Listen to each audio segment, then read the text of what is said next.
থাইল্যান্ডের রাজনীতিতে বিরল এক মুহূর্ত, মাত্র একদিনের জন্য দায়িত্ব নিলেন নতুন প্রধানমন্ত্রী।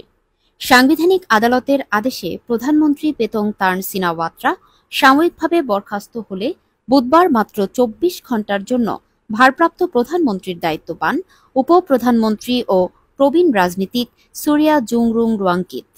সকালে রাজধানী ব্যাংককে প্রধানমন্ত্রীর কার্যালয়ের ৯৩তম বার্ষিকী উপলক্ষে আয়োজিত এক অনুষ্ঠানে অংশ নিয়েই শুরু হয় সুরিয়ার প্রধানমন্ত্রিত্ব।